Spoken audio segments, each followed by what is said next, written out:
ঢাকা বিশ্ববিদ্যালয়ের মতো এরিয়ায় কালকে ককটেল ফুটে। এসব উপদেষ্টাদেরকে শুধু ললিপপ খাওয়ার জন্য বসাইছি আমরা, এরা কোনো কিছু করতে পারে নাই। শেখ হাসিনার ফাঁসির রায়ের দিন ধার্য হবে আর বাঙালিরা ঈদ উদযাপন করবে না, তা তো হয় না। তোমরা 16 বছর যে নির্যাতন করেছ সেটার বিচার যদি 1400 বার হাসিনাকে ফাঁসি দেয় তবু শেষ হবে না। আমরা সবার পক্ষে, আওয়ামী লীগের বিরুদ্ধে। আজকে কোনো ব্যক্তি, কোনো গোষ্ঠী, কোনো দলের কর্মসূচি না, এটা বাংলাদেশের আপামর জনতার কর্মসূচি, ফ্যাসিবাদ বিরোধী সকল শক্তির কর্মসূচি। যে বাংলাদেশের 16 বছর আওয়ামী লীগ গুম, খুন, মানবতা বিরোধী অপরাধ করেছে, এই সব কিছুর নেতৃত্বে ছিল ডাইনি শেখ হাসিনা। সেই শেখ হাসিনার ফাঁসির রায়ের দিন ধার্য হবে আর বাঙালিরা ঈদ উদযাপন করবে না, তা তো হয় না। আমরা দেখছি প্রত্যেকটি মোড়ে মোড়ে, স্পটে স্পটে ছাত্র জনতা দাঁড়িয়ে আছে, তারা উল্লাস করছে হাসিনার ফাঁসি হবে। তার মানে আপনি যদি ইনসাফের রাষ্ট্র প্রতিষ্ঠা করতে চান তাহলে প্রথম ধাপ হবে শেখ হাসিনার ফাঁসি দেয়া। এবং এই ফাঁসিটা কিন্তু জনগণ এভাবে চায় না যে এটা রায়ের মাধ্যমে দেরিতে হোক। আমরা চাই জনসম্মুখে শেখ হাসিনার ফাঁসি দেওয়ার মধ্য দিয়ে বাংলাদেশে যে জুলাই পিলখানা মোদি বিরোধী আন্দোলনে আমাদের যে ভাইয়েরা দীর্ঘ জুলুম নির্যাতনের শিকার হয়েছে তাদের আত্মা শান্তি পাবে।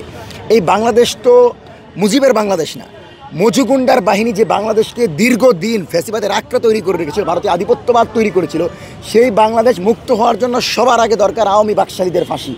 এদের ফাঁসি দেওয়ার মধ্য দিয়ে জুলুম রাষ্ট্রের পরিবর্তে আধিপত্যমুক্ত বাংলাদেশ পাবো আমরা। আপনারা গুম কমিশনের দিকে তাকান ভাইরে, গুম কমিশনের রিপোর্ট বলছে, আমার এক বোন বলছে যে আমাকে 2 হাত উপর করে দিয়ে উড়না নিয়ে বলা হতো যে সারা জীবন যত পর্দা করেছি সব পর্দা খুলে দিলাম। কত বড় নরপিচাস! সেই আওয়ামী লীগের, সেই মুজিববাদীদের, সেই হাসিনার ফাঁসি হচ্ছে এই বাংলাদেশের জন্য ইনসাফ প্রতিষ্ঠার প্রথম ধাপ। সেজন্য ছাত্র জনতা আজকে মাঠে এসে জানাচ্ছে যে তোমরা 16 বছর যে নির্যাতন করেছ সেটার বিচার যদি 1400 বার হাসিনাকে ফাঁসি দেয় তবু শেষ হবে না। এই ধাপটা সূচনা হচ্ছে। এখানে আওয়ামী লীগের 1 ডজন নেতাকর্মীর ফাঁসি আমরা নির্বাচনের আগে দেখতে চাই। এমন পরিবেশে নির্বাচন চাই না যেই পরিবেশে প্রশাসন দলীয় স্লোগান দেয়। আজকে প্রফেসর ইউনূস সরকার আমাদেরকে এতটুকু নিশ্চয়তা দিতে পারে নাই যে ঢাকা বিশ্ববিদ্যালয়ের মতো এরিয়ায় কালকে ককটেল ফুটে। এজন্য বহু আগে বলে দিয়েছি এসব উপদেষ্টাদেরকে শুধু ললিপপ খাওয়ার জন্য বসাইছি আমরা, এরা কোনো কিছু করতে পারে নাই। এই উপদেষ্টা তো আমাদের রক্তের উপর দিয়ে গিয়েছে, আবু সাইদ ওয়াসিমের মুগ্ধের রক্তের উপর দিয়ে গিয়েছে। তারপরেও দিল্লির ঝুজুর ভয় দেখায়। দিল্লির প্রেসক্রিপশন শুধু দিল্লিতেই চলবে। বাংলাদেশে আজকের পর থেকে কোনো ভারতীয় আধিপত্যবাদ, দিল্লি বিজেপির কোনো প্রেসক্রিপশনে বাংলার মাটিতে প্রশ্রয় দেওয়া হবে না।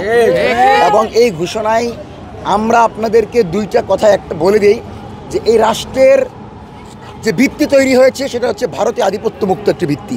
এই রাষ্ট্রের প্রতিটি শিশু জানবে ভারত আমাদের প্রথম সূত্র, ভারত আমাদের শেষ সূত্র, ভারতের আমাদের মূল সূত্র। জামাত, বিএনপি, এনসিপি, গণ অধিকার পরিষদ যারাই বলেন ফ্যাসিবাদ বিরোধী সকল শক্তিগুলো একসাথে হয়ে শুধু আওয়ামী লীগকে লাল করবে, শুধু আওয়ামী লীগকে জুলাই করবে, আওয়ামী লীগকে ফাঁসিতে ঝোলাবে, মোদি লীগকে ফাঁসিতে ঝোলাবে।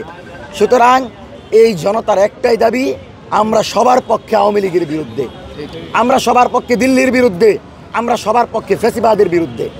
সেজন্য 13 তারিখ যে ঘোষণা হয়েছে রায়, এটাকে হাঙ্কি পাঙ্কি করে পিছনে নেওয়ার কোনো সুযোগ দেওয়া হবে না। সঠিক সময়ে হাসিনার ফাঁসি কার্যকর করার মধ্য দিয়ে বিচার ব্যবস্থা এবং গণতান্ত্রিক রাষ্ট্র কাঠামোর দিকে আমাদেরকে আসতে হবে। এবং সেই দিন এই ছাত্র জনতাকে নিয়ে হাইকোর্ট প্রাঙ্গণে মিষ্টির দোকান খালি করে আমরা মিষ্টি বিতরণ করবো এবং আমাদের কিন্তু একটা কথা মনে রাখতে হবে, মুজিবের ব্যাপারে আমাদের কোনো আপোষ নয়। মুজিব হচ্ছে মজুগুন্ডা, মজুগুন্ডার আস্থানা ভেঙে দাও, গুড়িয়ে দাও। মুজিববাদ বাকশালীদের যে বাহিনী ছিল, দিল্লির যে বাহিনী ছিল, এই বাহিনীর কবর রচনা করে আগামীতে ইনসাফের রাষ্ট্র প্রতিষ্ঠার জন্য ছাত্র জনতাকে সাথে নিয়ে আমরা বাংলাদেশ বিনির্মাণ করতে চাই। যেই বাংলাদেশে কোনো ধরনের বৈষম্য থাকবে না, ইনসাফের ভিত্তিতে বাংলাদেশ হবে, সাম্য সম্প্রীতির এই বাংলাদেশের ধর্ম, বর্ণ, লিঙ্গ, গোত্র নির্বিশেষে সবাই সমান অধিকারে বসবাস করবে। দেশে দেশে সবার সাথে দ্য নিউজ।